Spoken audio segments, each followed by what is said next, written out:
Cold plunges. What is your Ayurvedic take? If your body's very thin, you're now going to get chilly bones. You're going to start deteriorating quicker. Woman, I don't think it's really great for because in Ayurveda and all these ancient systems, the womb is always supposed to be warm. What would you suggest if every time they eat, they feel bloated? First, you got to see, what am I eating? Second thing is, If you already struggle with water retention, puffiness, don't have yogurt. imagine how thick Greek yogurt is. It takes your body forever to try to break that down. And if you're 5 times a day hungry, then something's up. We grew up being told eat 5 times a day to keep your metabolism going. Yeah, which just keeps creating acidity. Ayurveda is all about telling you how things are, but you've got to figure out how they are for you. Here's how to be healthy. Now do whatever you want with it. Just flow, surrender, let go. Yeah. Just flow, surrender, let go. I'm the one I've been waiting for. Just flow, surrender, let go. Just flow, surrender, let go.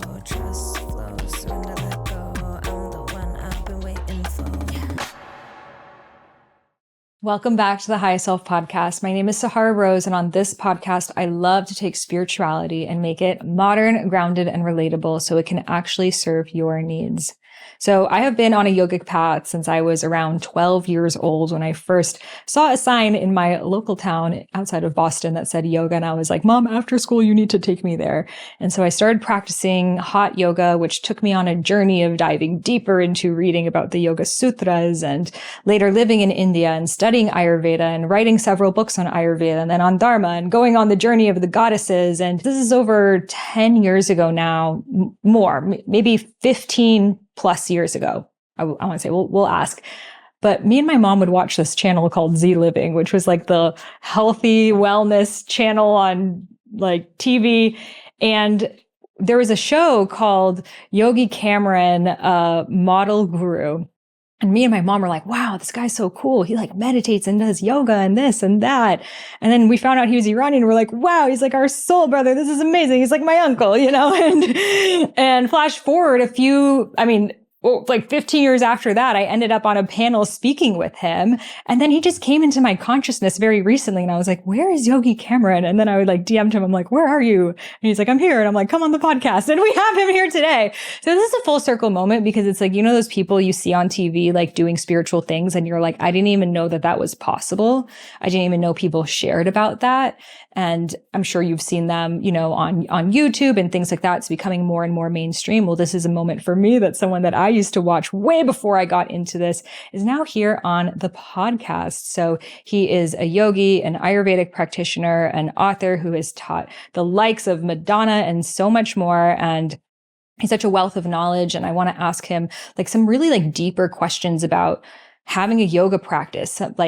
So there's this thing called the Nadi leaf that tells your whole future. I've been obsessed with it and he's actually done it. So I'm going to ask everything right now and just really getting deeper into it because I feel a lot of us, our experience of yoga, you know, we know it's more than the physical practice, but sometimes the teachings feel a little bit like maybe antiquated, like we're not really sure how they can apply to our lives. And I also love really just getting into the philosophy and the way of living because it's not a practice, it's a way of life. And before we drop into this episode, be sure to hit subscribe wherever you're listening to this podcast. That is the best way to stay up to date on the latest episodes. We've got this in video format, so if you're just hearing my voice, be sure to also watch our fabulous outfits on video as well on Spotify, YouTube, or the Apple Store. This is the best way to stay in the flow with future conversations and also allows the podcast to reach more people. So hit subscribe so I can keep vibing with you on all future episodes. Now let's get into this one. So without further ado, let's welcome Yogi Cameron here on the High Self Podcast. Welcome. So grateful. Full circle moment. It is, isn't it? I love it. We were actually thinking about each other at the same time because we haven't seen each other for a long time. And then I was like, oh, I wonder what she's doing. And then suddenly I was on Instagram and I saw you and I was like, oh, and then we connected. That is so crazy. I think when you're connected and you think about the same thing, you're going to connect with the same people. The quantum realm, it's so real. Exactly. Okay, I just want to start with the Nadi leaf. So 10 years ago, my friend Gabriella Wright, I don't know if you know her, she works a lot with Deepak Chopra, and she was telling me that in Tamil Nadu, in southern India, there's this place that you can go, and there is a leaf written about every single person. And it has when they're born, when they'll die, who they'll marry, their siblings, like their entire life written on this leaf. And I was like, there's no way. And then she brought Deepak there and he found his leaf. And I was like, what? And so I have been really like curious to find my leaf, and I just mentioned it to you and you've done it. So can you just share with us this experience? Yeah. Well, these were written a long time ago. When did they write them?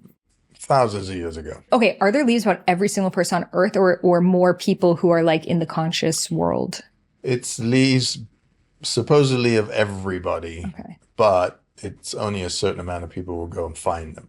So and when we're talking about leaves, they're on stacks like this. And they're very tiny writing, very tiny, but there's a stack of them.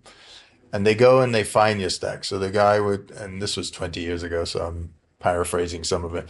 He would say, you know, he'd be like, no, no, no, no, no, no, no, no. And then the translator would say, you know, is this your father? Is this your, and he'd be like, no, he'll go away. And they would say the full name of people like George and Madeline, or these your parents? Okay, exactly. Wow. It has to be spot on. So these were written so long ago, but remember, these weren't written by people in this consciousness. You know, it was written thousands of years ago, people sitting in the forest of another consciousness. How would they know people who weren't alive? The soul that's coming into the body. So it's unbelievable to some degree, but then after, I don't know, 30 minutes or so, he started going, oh, and Iraj, and your mother, Teresa, and who has a combination of that? Yeah. And then he would say, you know, all kinds of different stuff about my life, and which was already happened. How was that supposed to be, you know? So I go in everything a believer, and then because I want to give it power. But I'm also not sitting there going, oh, okay, I'm going to believe everything. But once they say it, all the names, the whole thing, you're like, oh, okay, that was my Nadi reading. Yeah, it's pretty out there. Have they told you something then that hadn't happened yet and now it's happened? You know what? I can't remember most of it, but I'm sure they... Well, when I go to Tamil Nadu, I'll find yours too, Iraj and Teresa. Be sure to take a screenshot. I don't know if it will come up, but let's see. We'll see. Who knows? That's so crazy to think that, like, how much of this life is destined? Like, how much is destined versus free will? Karma. You know, karma means action, just plainly just means action as a word, but every action has a reaction.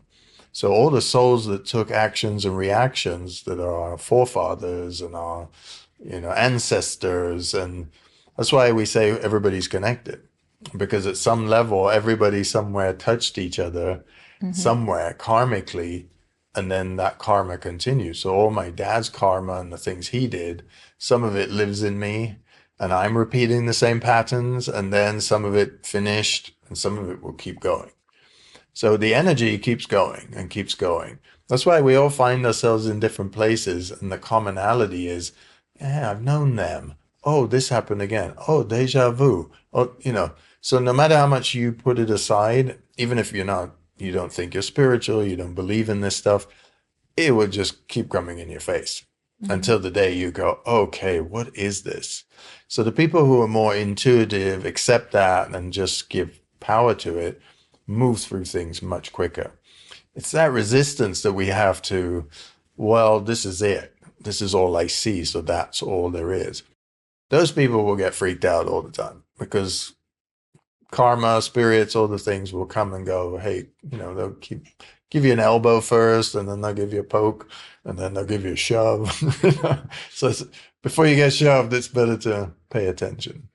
So do you think we're meant to kind of go through these karmic relationships and experiences to like burn through karma, or is it kind of spotting them and not going into it? Yeah. If you're repeating something that you should have already learned, then you should go learn it. You don't need to step in the same hole to know what it feels like.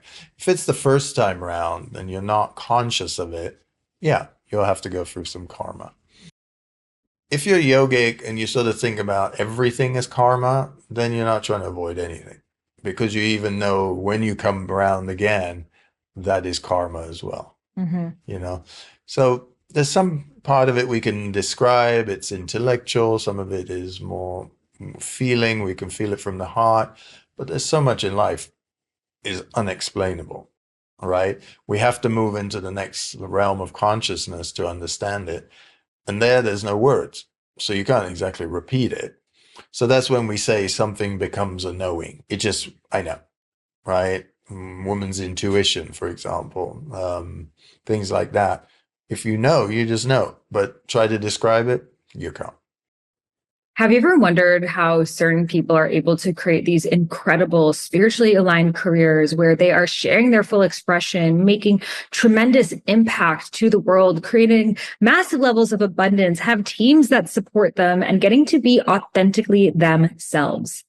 Well, I've created the Dharma Summit to interview 5 incredible spiritual teachers and thought leaders to really break down their journey towards their soul purpose and reverse engineer it with my Dharma discovery method, so you can see the patterns in all of their journeys and get to know where you are in your own. Because what I have discovered is it might seem random, and like the obstacles that we're facing right now are things that no one else has experienced before. And while they are unique to your journey, there is a greater intelligence to the journey of our soul's purpose, which is what I really break down in the Dharma Summit. So you're going to get to know 5 different people's journeys. I'm talking world-renowned spiritual teachers, astrologers, healers, entrepreneurs, and my own, and be able to see step by step how they were able to overcome certain shifts, the timelines of their stories, and then see within your own journey where you are and what happens next. So this is an absolutely free summit called the Dharma Summit that is open and available for registration right now.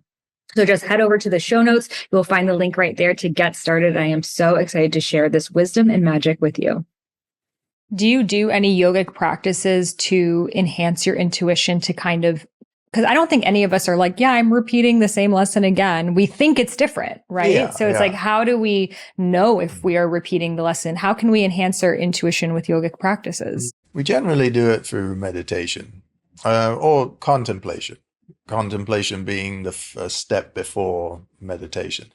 So if you sit there and you contemplate, meaning you allow the thoughts to just come and you see what you're thinking about, you'll notice repetition of thoughts. And then you're in a loop, and that becomes your cycle.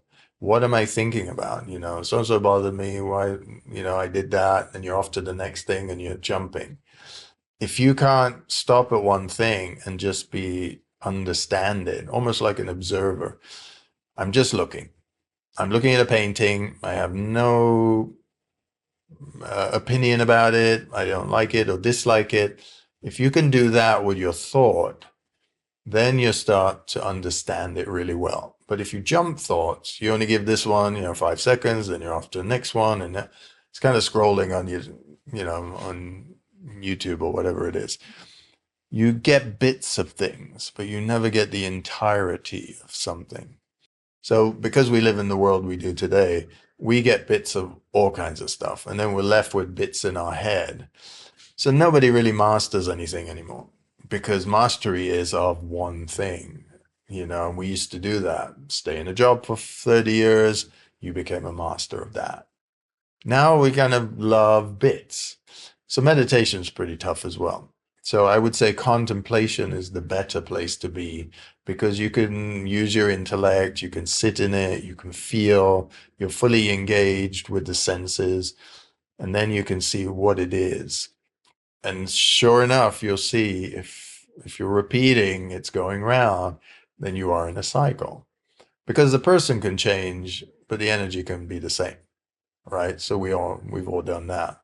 20 or whatever, we repeat the same thing over and over until we get a little more mature, and then we're like, I don't like this. So hopefully we do something about it. But then we're carrying ancestral karmas that just keep repeating themselves. How do you figure those out? I can figure out what my dad gave me, what my mom has given me. Those are already a workload. The habits they gave us, the mentality they gave us. So I'm working through a lot of those, and I've worked through a lot of those. Ancestral stuff, I've got to figure that stuff out. Right. On top of that, past lives. Past Yeah. lives. So we don't know everything.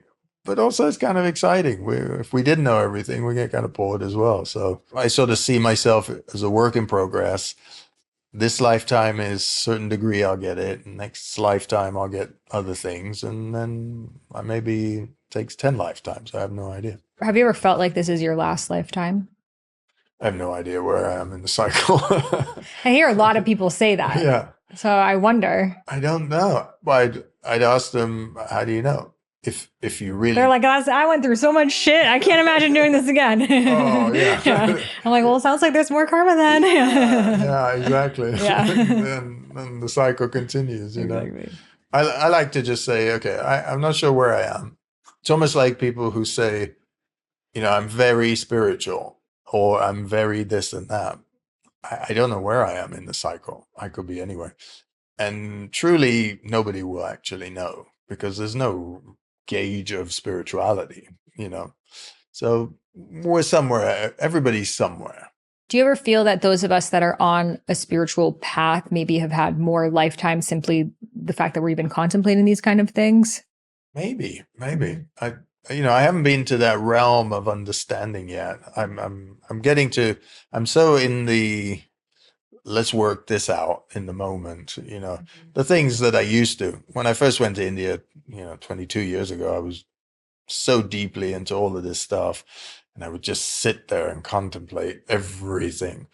But then at some point after, I don't know, 10 years or 15 years, I realized, okay, you're getting to deeper meanings of things, but none of it changes anything. So I had to, especially when I also got married, it's like you're now a householder. You've got things to do. You can't just sit on your own and contemplate the whole day away. Yep. So duties change. You've got to, be in a different mindset. You start earning money. You're in a business. You're doing this. So you're juggling a lot of things, but you're also doing your spiritual practice daily. So we're doing pujas. We're doing all the, 2 or 3 hours of rituals and everything, but they changed because we're doing some together now, and we're doing it as a household now. So I think it's also deepened the practice, because before, when I was on my own, I could just go and sit in India for 6 months and I grew in another way. But be in a relationship and grow and keep a house going, and that is not easy. Yeah, it's the tantric path. Yes, it has a whole different, way of being. So it's actually elevated me a lot more being in the Shiva Shakti relationship. Yeah. How did you and your wife meet? I came back from India after a while, and I hadn't been, in the Western culture for a long time. I was in the fashion business. I disappeared for, I don't know how long. And then Elle magazine did a story on me saying, hey, I was back and I was doing all this Ayurvedic stuff. I went to stay with the editor of Elle for a few days, show them exactly what I'm doing. And then my wife, to-be, read that article. At that time, she wasn't out of a relationship. I was kind of out of mine.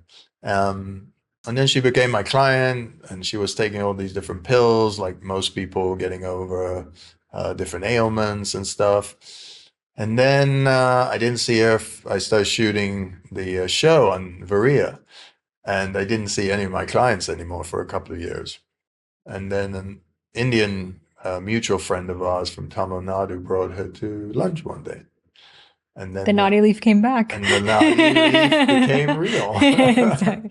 That's so fascinating. Yeah. So what kind of practices do you do together? And can you also share with people who've never heard of the word puja? What is a puja? So puja is a ritual you do giving thanks to gods. So gods meaning the gods outside reflect the gods within us. So for you and I to sit here and say, okay, we're going to meditate on God.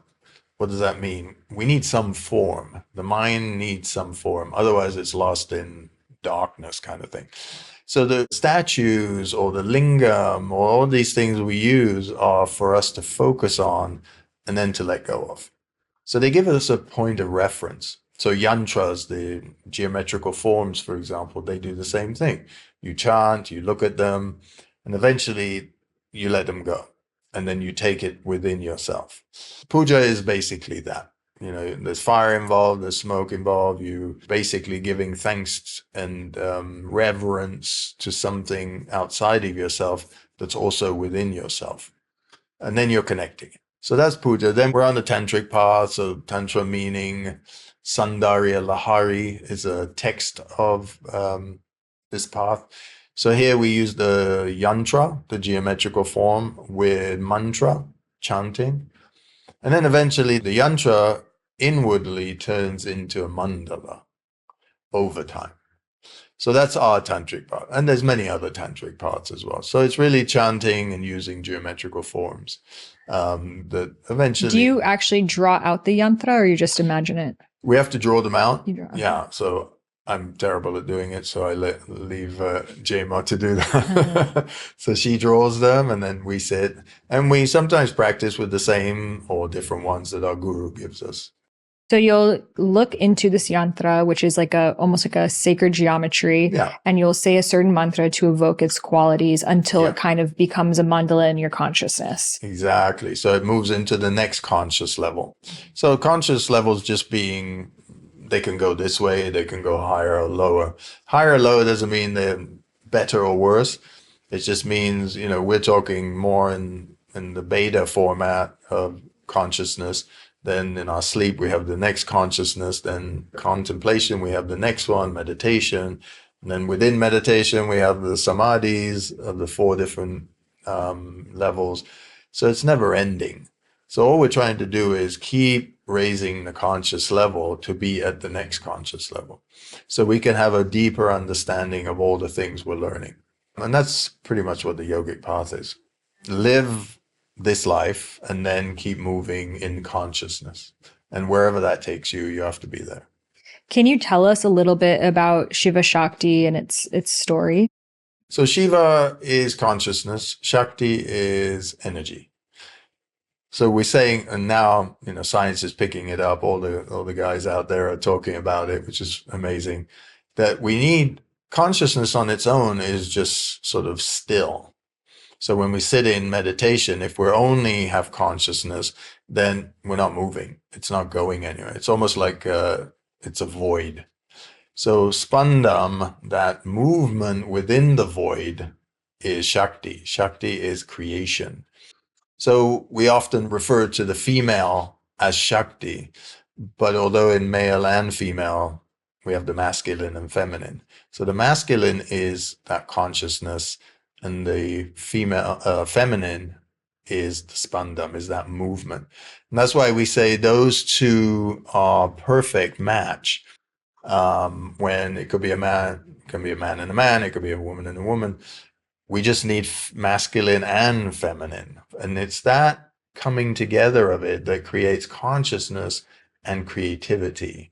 Consciousness, or we call it the mind as well, and that energy of female. So these two come together, they can do everything. If you've only got 2 masculine energies, then they're more not going to gel as much. It's going to be too hot. So in Ayurveda, we say that creates heat.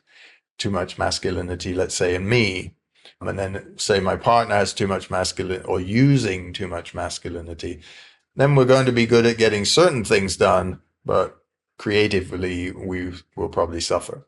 So in a relationship of Shiva Shakti, we try to move like this. We try to complement each other. So when one's too masculine, the other one becomes more feminine. And femininity is more nurturing, whereas masculinity is about, when you play sports, you bring a lot of heat to it and passion. That's more masculine. So when I'm playing pickleball, I'm playing tennis, and I'm playing sports, I'm going to the gym, I'm using more masculinity to push, but actually I'm using femininity for the subtle touch of the ball.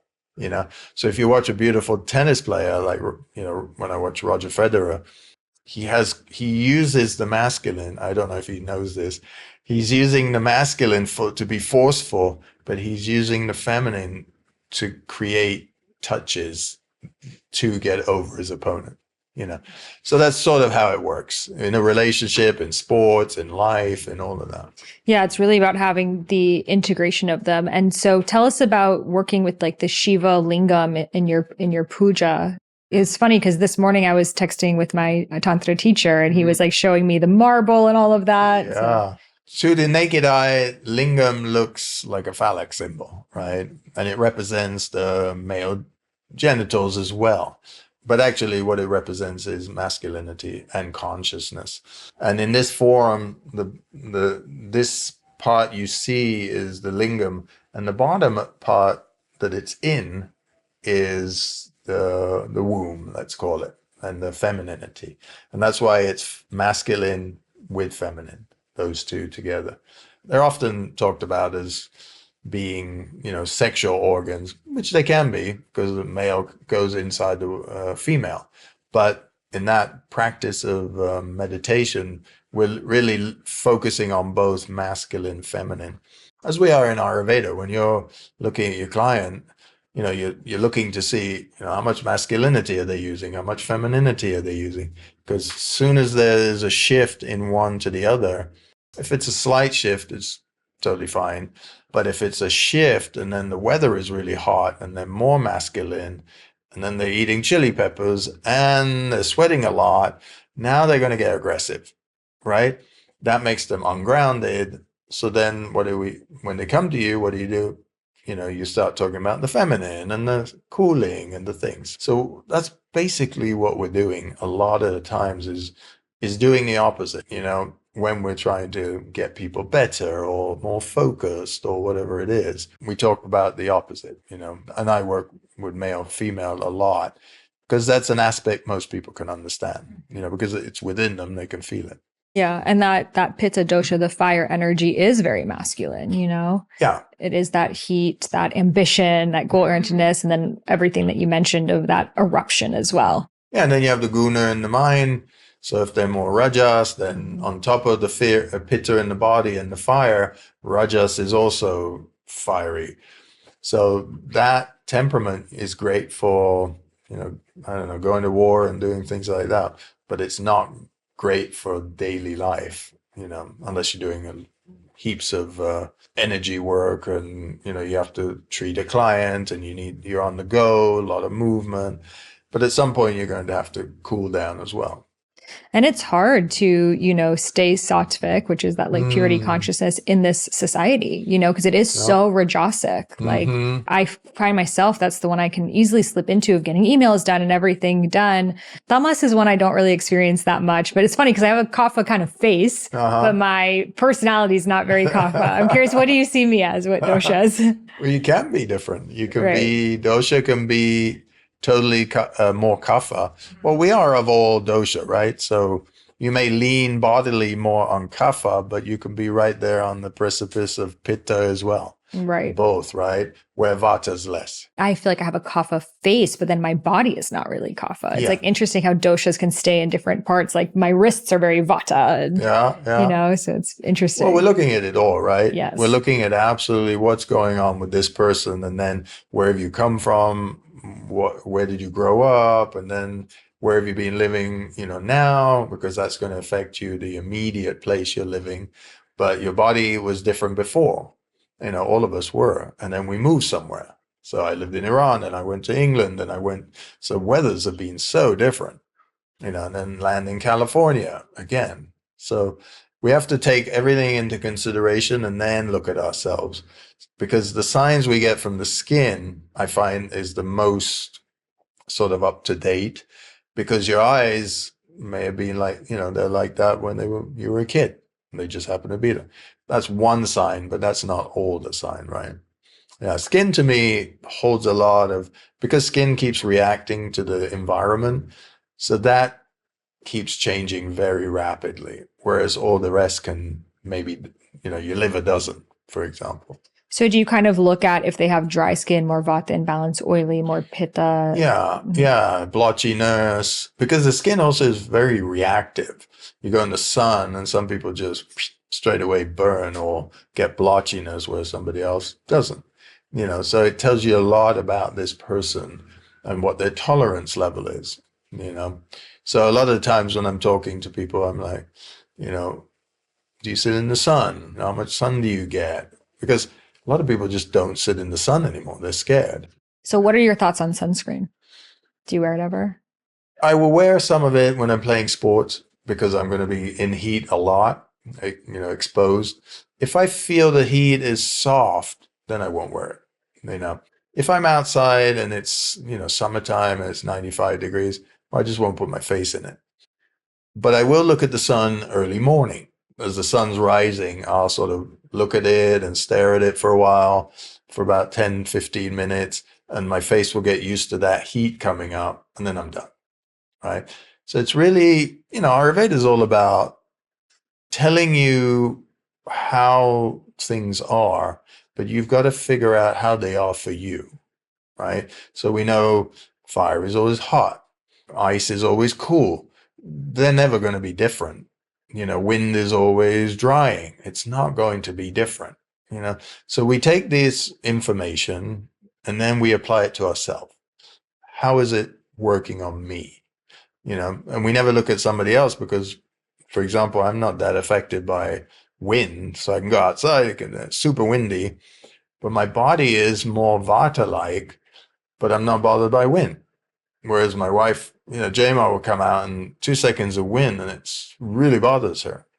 But she's much more Pitta-like, you know. So we have to keep tweaking and saying, well, that's how my body works. You know, it doesn't mean it will be like that forever. You know, years ago, we used to spend time on all of this stuff, right? Now, most of the people who come to us are sick. I got a problem. You know, I'm not well. So we're fixing, you know, we're not in that place of stopping it before it happens, that preventative medicine, which is actually most of Ayurveda, right? Yeah, I find definitely the elements and how you're able to hold things. Like some people cannot be in the heat, you know? Yeah. I find a lot of men like have a hard time with heat. Yeah. They need air conditioning. Yeah. So what does it mean if someone they cannot sleep without it being very, very cold in the room? Well, you have people who just run hot. So they feel like if I have air on, I'm going to be cooler. That's kind of like drinking a cold beer in the summer. You know, your body's at a certain temperature. It's going to heat whatever you drink is going to heat it up. That's why we usually drink something hot. So our body has no energy loss. And then we put some, you know, peppermint or tulsi or something cooling in the hot tea. And then, you know, like in Iran and India, they're sipping on hot tea. And this is huge because everyone drinks ice water. Yeah, thinking, well, it's because it feels good for a moment, but then your body will produce more heat to make that ice hot, right? So then you're producing more heat. So it's the same thing when you're sitting in air conditioning. First of all, you're breathing in that bad air in your lungs, which is terrible. It weakens the lung. But then you're trying to get to sleep. You're breathing in cold air. You're under a duvet, which is hot. So you've got this hot and cold thing happening, and then you get sick because the body's confused with, is it hot or is it cold? Where am I? You know? It's interesting because they now, like in this like biohacking space, tell you to put it at 67 degrees. Yeah. So all the men are like, see, I told you so. And it's like, yeah, but that juxtaposition, you put the AC on, but you have a duvet. I'm like, you know, in India, I don't even use air conditioning. I never use air conditioning or heat. I like it to be whatever it is. And they always thought I was so weird. I was like, I just will sleep naked, then put on an AC or a fan. Totally. Yeah, that's how it's always been. Yeah. But you know, modern life has been great to some degree, but then it's made us lazy. So people are like, "Oh, it's hot, AC. Oh, it's cold. Let's put the heating on." I mean, for us, it's like the body has to get used to both, and there's a point to which it's healthy. So if I'm sweating, it's the summer, great. That's my air conditioning, right? The little film of water comes on my arm. The air blows on it, air conditioning. So then I'm cooling down naturally. The fact my body's getting used to doing that, it's used to taking care of itself. But soon as I do something for the body that isn't, you know, it's not taking care of itself, it starts getting lazy, right? So that's the bad part about air conditioning. So I usually tell people, use it when you really have to. You know, your car is just unbearable. You open a window, that's unbearable. It's healthier now to put the air on. And put it on that minimum where you have to also still work. So it's not cold, because then you're going to step out. You're going to get that hot air in your face and lungs again. And that extreme between the hot and the cold, that's what will make you sick. Something my mom used to teach me when it was really cold, because I grew up in Boston, so it was like ice cold. And so inside I would like sometimes wear we never had AC or heat or anything. And so inside I would wear my jacket, and then she would say, don't wear your jacket inside, because then you're going to get used to that level of warmth that when you go outside, you're going to be too cold. Exactly. It's that extreme. You know, the body's very resilient in one way, but on another way, it's fragile. So if we keep putting ourselves in the extreme, we're putting the body under pressure, right? And then the mind is attached, the head's attached to the body. So now we're putting pressure on the mind as well. So it's not taking ourselves to the extreme. We play in a field of, this is comfortable, I'm not going too far, and I'm not going to keep pushing. And especially as I age, if we think, at 50 or 60 that we're, 40 and 30, we're not. So we have to respect that aspect of it as well. So I'm curious, what is your Ayurvedic take on cold plunges, ice baths? all the overheated people love it. Right. Right.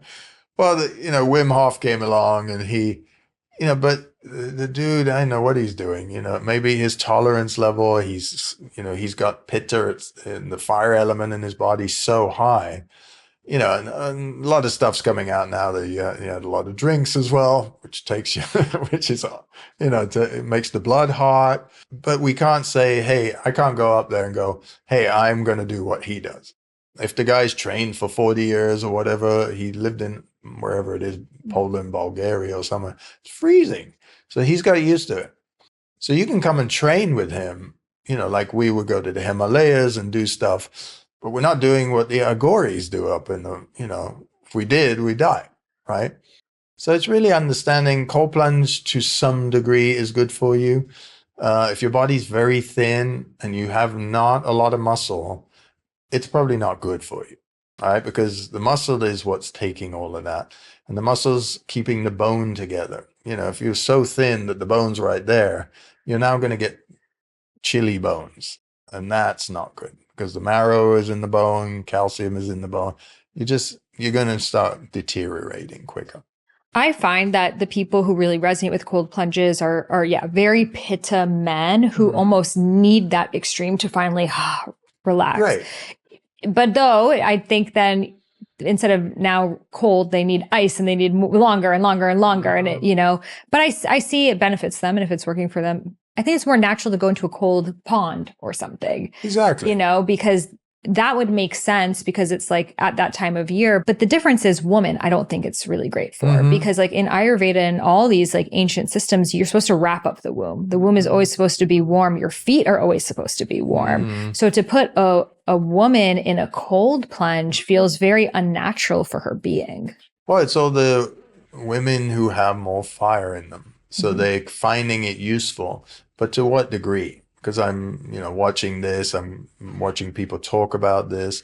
So I think to some degree it's good, but to your point, don't heat the head, don't, make the womb hot or cold to that degree either. That's not healthy. We're coming up with all these new things, and we love new things. So it becomes entertainment, then we turn it into a sport.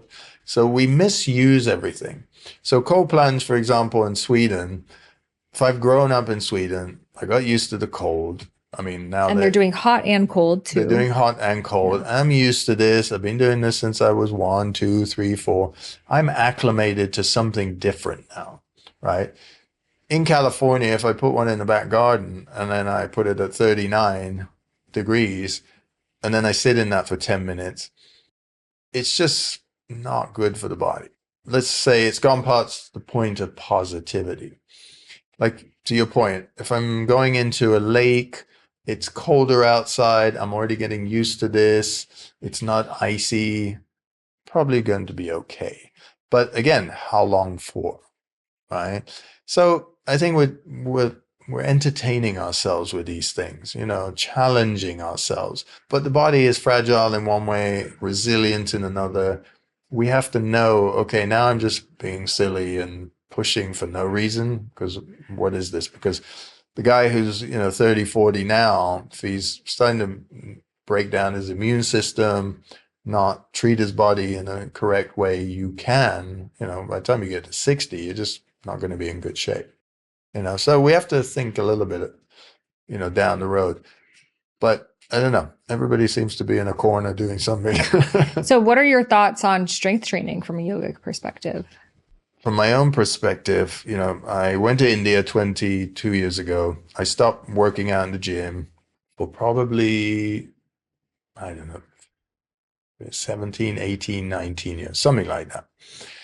And then I started I was still fasting a lot. So did you do like push-ups and stuff like that? Push-ups, pull-ups, Mm-hmm. sit-ups. Okay. I lifted a lot of weights, but not humongous. But I was at least 15, 20 pounds heavier of just muscle. Before the yoga? Yeah, like in my early 30s and 20s. And then when I started doing yoga, I got flexibility and I started to understand the mobility. Flexibility was so much more useful. But then I fasted for 40 days not long ago, and I started losing all my muscle very rapidly. What I didn't focus on was the last time I did that, I was in my 30s, and the time before I did that was in my 20s, and I was fine. But in my 50s, you lose muscle very quickly. So about two years ago or something, I had to go to the gym again, build up muscle, eat protein, and then we're vegetarian. So we're eating dal and rice and, all the lentils and some dairy. So I had to eat more, although I wasn't that hungry. And finally, after 2 years, I managed to put on, about 7-8 pounds of muscle. And now I'm fine. But again, I had to do something about it because, my body. For somebody else, it's different. I mean, a lot of what we do is intuitive. I need this and I need that. Like now we want to go to Kailash, for example, the sacred mountain. It's cold, it's rugged. It's, I don't know how long it would take, maybe 3 weeks to go around This it. is the mountain that Shiva reached enlightenment. Yeah. So I have to sit, contemplate it. How's my body going to be? Is it the right time? Because it's also a spiritual pilgrimage. So I have to sit with that for a little while as well. So I'm trusting. I'm getting information, knowledge from within. And I think as we get older and we're practitioners, that's sort of our path. It's not just jump in like we used to. It's more, you don't have to have fear about it. You just have to be more diligent. Because now this body is totally healthy, but it has a limit. Whereas, I don't know, 10 years ago, I was up the Himalayas bouncing around and doing the 4 temples and running around for like 6 weeks, but again, it was different. So let's talk about digestion. What are some, like, for example, let's start with bloating, a vata imbalance. What would you suggest if someone, every time they eat, they feel bloated? First, you got to see, what am I eating? And that's the first thing. It's almost like you got to look at it on the table. What am I eating? Second thing is, what is the quantity that I'm eating? The third thing is, what time am I eating? And then the fourth is, what mixtures are in this table? That's the first thing I would do. It's a lot, but if you're getting the symptom and it's coming on, if it's very quick, then it's something you've eaten, right now. If it happens in 3 or 4 hours, it could have been something you ate 6, 7, 10 hours ago, right? Again, it's consciousness. When I'm eating, it should be a ritual. That's how we do it. You sit, now everything, phones go away. We don't really talk. Let me focus. Because, the other day I got on the plane and I wasn't focusing and I ate something. What I didn't remember was, you're now going to be sitting for 6 hours on this plane. This is different. Every day you're eating this, but now you can't move.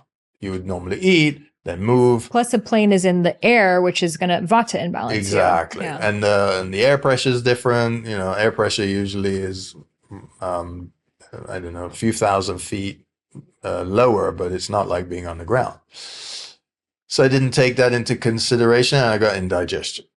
All right. So then I had to treat that, which is I took some hot water with some ginger. That was what I had on the plane, and a little black pepper. Fresh ginger or?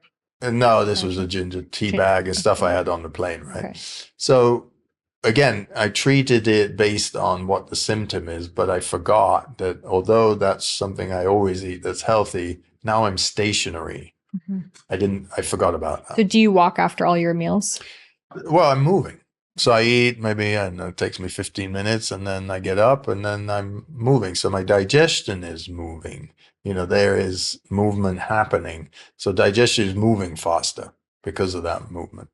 Whereas I was sitting on a plane, I probably didn't move, and I got up and went to the bathroom, and then I maybe stood up for a minute, sat. Everything was just sitting with no movement, and air pressure. So to answer your question, the quantity, the mixture meaning when I look at this, you're not going to know all the good mixtures, but you will know by the third time when you've eaten something with something, if you're paying attention, it's not a good mixture. All right. So we have always the same things: yogurt with fruit because of the acidity and the culture and the yogurt. Which is interesting because everywhere you go, they sell a Greek yogurt parfait, which is like with fruit and then all this granola-filled sugar and dairy. Terrible. Yeah. And then it just sits in your stomach. So it gives you something. So if you get bloatedness or you get indigestion or you got constipation, the body will tell you. For me, kombucha makes me so bloated. Really? And they say that's supposed to be good for it, but the fermentation, the bubbliness, it's not, because it's a wild yeast. So it's like if you have any kind of like excess yeast, it will feed off of it, which most of us have like some bad bacteria. So I never eat like kombucha, even yogurt, things like that. Yeah, I eat yogurt, but I water it down. So it becomes like kefir. Basically. So I put a little mint in there, like Iranians do, mix it up with some water. So now it becomes... Mustakhiyar. Yeah. So it becomes more like that. So what happens is it's still yogurt. You're getting the culture and the enzyme, but it's so watered down. I mean, imagine how thick Greek yogurt is. It's just so dense. It takes your body forever to try to break that down. And it's mucousy. So somebody who's very dry, they're going to be better off. But somebody who's more kapha orientated, that's going to take them forever. I don't know how long to digest. So like if you already struggle with water retention and, puffiness, don't have yogurt. Yeah, don't have yogurt. Or have it in a very watery form and drink it during the day, never at night. Yeah, generally we don't have any dairy at nighttime. Dairy at nighttime accumulates mucus, and even if you can tolerate it, it's not a great, Eat something that digests out of your system super quickly within half an hour. Eat small amount, and eat the bigger meals, breakfast, lunch, or just eat when you're hungry, unless you're mentally hungry. And if you're 5 times a day hungry, then something's up. Right, because we grew up being told eat 5 times a day to keep your metabolism going. Yeah, which just keeps creating acidity, and then you're putting food, and then you're creating acid. Even by thinking Ayurveda says this is the small stomach, the mouth. The saliva is starting, you're salivating, it's saying to the brain and saying to the stomach. Now even science is starting to say this is a whole, world. So when you're eating something like that, it's telling your stomach, hey, food's coming, right? So people chew gum, for example, constantly they're going to have irritation in the stomach because the stomach's like, where's this food? You're salivating, I'm expecting food, I'm creating acidity for food never comes. So those people get ulcers and all kinds of other problems as well. Yeah, another like little hack that I learned, because yes, when you start to chew, your body's expecting you to eat, but I don't have green juices like often, but if I do, I will chew them. So then I'm telling my body this is food, because if I just drink it like water, my body's not actually breaking down all the nutrients and enzymes within it. Yeah, good point. Yeah. Yeah, things like green juice, they're so strong. If you put green juice in the stomach, that, unless it's got a lot of cucumbers. Like if I do that celery juice, I tried to get into it, made me just so vata imbalanced, bloated. It was not for me because it's so cold. Yeah, it's cold, Yeah. which gives you bloatedness, and because it inhibits the digestion. But then all that green is too much. So, if you have a small amount, it's fine, but dilute it. It's like drinking orange juice. If you keep chugging down oranges, it's just too acidic, So I would always say dilute everything. If you're not sure, dilute it, and then the body can deal with it much quicker. So what would you recommend if someone is constipated? First of all, is what's your environment like? People use a lot of air conditioning, get constipated. People sit in the car, sit at work, they get constipated. People don't have enough oil in their body, ghee, olive oil, almond oil, this kind of stuff. If your food is too dry, if you're eating too much packaged food, again. Because if your constitution, meaning if you have more airiness in your system and then fire and earth are secondary, you're already predisposed to dryness. So then you need the opposite, which is oiliness. Start giving yourself lubrication. So we talk a lot about hydration, but we don't talk about lubrication too much. So lubrication is oiling, so if your skin is dry, you put oil on it, and then it takes it in and it uses it, Hydration is from within. Hydration isn't from outside. So you take some water. But if you take water to a point, body's already made of water, whatever, 80%. So that means it's in your tissues, it's in your system. And then depending on how much you sweat, if you're somebody who sweats a lot, then you need to drink more to replenish that water. But if you're not going to get dehydrated unless you're playing a lot of sports, you're running, you sweat when you sleep, something. But this whole notion that we're dehydrated all the time is sort of, not, correct. Yeah, when I was in my early 20s, I was very deep in my Ashtanga yoga practice, but also a raw vegan. So I would only have everything like cold, dry, raw, salads, smoothies, coconut water. Yeah. And then I was freezing all the time, constipated, bloated, hair falling out. And that's actually what brought me to Ayurveda, because I went to so many doctors and they were like, oh, your estrogen, testosterone at 0. Yeah, like I brought myself into a perimenopausal state from not having my period for 2 years. Oh, wow. And that's what, took me along on this journey of self-healing. But back in the day, that's what health was considered, was being raw vegan and, just drinking green juice all the time and just like snacking on little things. And I was already very vata and then doing very vata yoga and also not living my dharma, confused. So it was like just perpetuating it.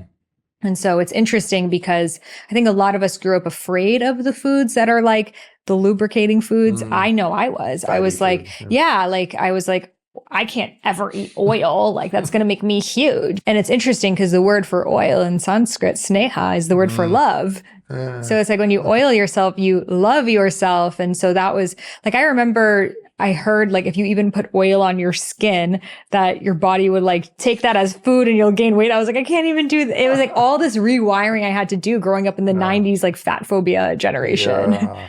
That's the problem with the newness is great. We love it, new information, but we shouldn't apply all of it. It should be entertainment. It's like watching something. But what we need health-wise, that we need to get educated on. Somebody came to me yesterday and they said, so I'm really stressed out because my doctor's telling me my numbers are, high in cholesterol and my BP and they're reeling off all these numbers. So I said, well, how do you feel? They're like, oh, nobody's asked me that yet. But nobody's in your body to know how you feel. So let's start with that. Just sit, as long as you need, and then tell me how you feel. I actually feel good. Okay. If you didn't know all those numbers, would you still feel good? Yeah. I actually feel bad because of those numbers, I said, okay, so let's take all the numbers off the table. And if you feel good, that's great. So let's start there. And it's just empowering people to say, I have a say in this relationship with my doctor, with my therapist, with my practitioner. I'm not just listening and going, well, they must be right. Especially a doctor. A doctor is the best guessing what's going on, then turns to a machine that was designed by a person, and then it's reeling out data. We are more than data, and data in Ayurveda is about, you tell me what's going on.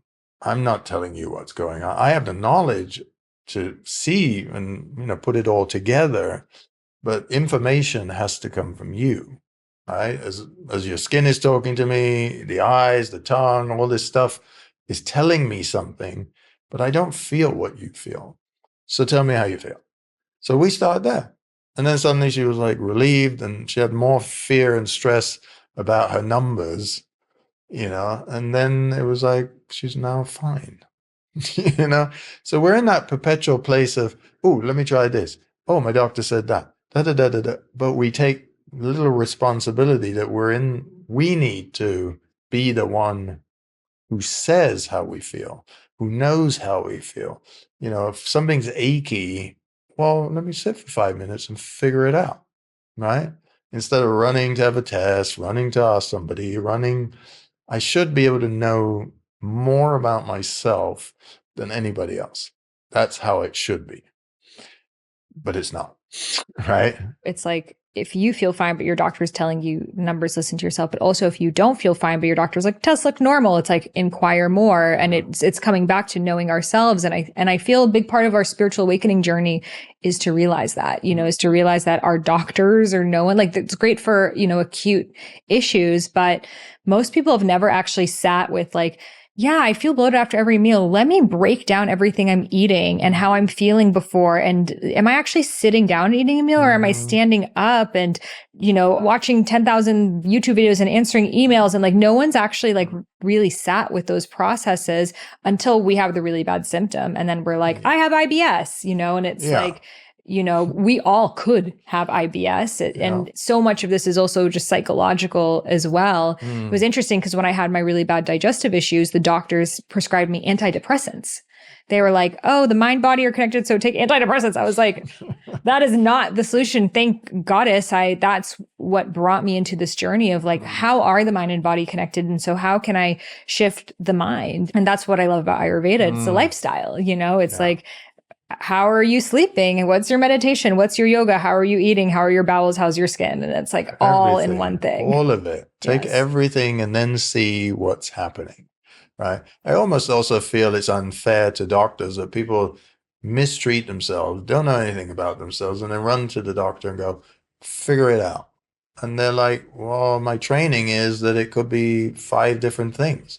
So I think that's a little unfair as well. I think with all the knowledge in the world, with all the books, with all the videos, with everything, we should sort of meet halfway. You've done your homework. I've done mine. Let's meet and let's see together. Let's figure it out. But at no point I should be empowered. You should be empowered, because I'm figuring out a lot of different things happening with this body, and I'm not running to anybody about it. Yes, I'm trained, but I'm also just sitting for a moment and going, well, what happened? Like you say, and then we'll figure it out. If you have a life-threatening thing, if you need surgery, whatever, that 1% of your life maybe, yes, run to the doctor. Great, you need them. Ayurveda won't be able to help you in this form that we're practicing. But that's not 99% of your life, So being intuitive, it's like people saying, oh, I caught cancer in time, thank God, da, da, da.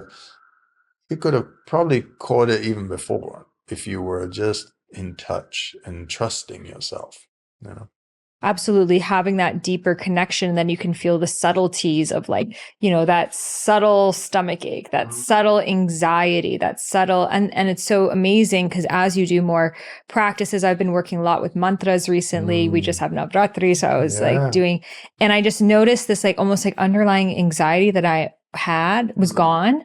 And it's so beautiful when you notice this like siddhi, the gifts of the spiritual practice, and this more just like calmful peace of mind. And so when you know what peace feels like, then you can feel when disease starts to come in. You can feel the subtlety, but most of us, we're living in chaos, and then we're disconnected and we're disassociated. In the moment we feel something, we take an Advil, we take a something, and then it has to get so loud for us to listen. Yeah, and then it's not preventative anymore. If we just listened a little bit before, this whole, we become a society of take something for something instead of do something about something. Right? If I do something about it, I won't need to probably take anything for it. But it gets to that point, and we're busy, but we've also given up our free will. We have free will to a point. Like we talked about, we have karma, we have all of this, but I can choose what I'm going to have for breakfast. I can choose how much I'm on my phone. I can, I have a certain amount of choice. So if I push it and push it and push it, then who knows what's going to happen. It's going to break at some point. So I think it's to do with our mentality as well. What are we motivated by? What drives us? Some people are just overworking. So eventually the system will break down. Others are relaxing too much. Their system will break down. So how do we find this balance of work, family, relationship, play? It's an everyday thing, and it's probably every moment thing. But of course we lose the moment sometimes, but if we lose it 10% of the time, well, it's still going to be okay. But if we're losing it 50% of the time, then we're not aware enough to see when things are coming. And then we're probably going to have to run to somebody, and they're going to have to help us. And it's never too late to evolve and come back. I've seen people reverse so many amazing things. And sometimes we need to hit those rock bottoms to be like, okay, and this is what burnout feels like. This is what being hospitalized feels like. And those become people's awakenings into a new form of healing. Absolutely. Ayurveda doesn't say be healthy. It says, here's how to be healthy. Now do whatever you want with it. So where can listeners connect with you, learn more from you, and have you in their lives? So we have a portal called inspireliving.co. So there you can find Yogini, Jema, and I. And that's our portal. Everything's free there, videos and knowledge. And really we set it up for practitioners and seekers. We also have, seasonally, we open what we call My Temple, which is here in LA, and we have our first season now. It's a place of gathering. You come, you have treatments and sessions. We invite somebody usually to come as a third teacher to be with us. And, so you have sort of a plethora of knowledge and practices. And I think inspireliving.co would be the best place to come and find us, or yogicameron.com as well. Perfect. Well, thank you so much for being here, for sharing your wisdom with us. I really enjoyed it. And thank you all so much for listening. You can find all of the links mentioned today in the show notes. Be sure to share this episode with a friend, with a family member. There are so many great health and wellness tips in there. I'm sure you have personally related to a lot of these issues. I mean, who hasn't been bloated and gassy and constipated at some point? We all have. So now we know some tips and tricks and many more. I will link his books, my books, lots of Ayurveda content below as well, because I know a lot of you guys came to this journey through Ayurveda. So it felt good, kind of a homecoming, having a great Ayurveda conversation again. I hope you loved it. Be sure to leave a review for it in the podcast store. And as a free gift, I will send you my womb meditation. All you got to do is leave a review and take a screenshot, email it over to me at sahara@IamSaharaRose.com. You can find that email and all of the links mentioned in the show notes. Thank you so much, and I'll see you in the next one. Trust your intuition, trust your inner wisdom, trust your inner guidance. Close your eyes and listen. Surrender, let go. So trust your intuition, trust your inner wisdom, trust your inner guidance. Close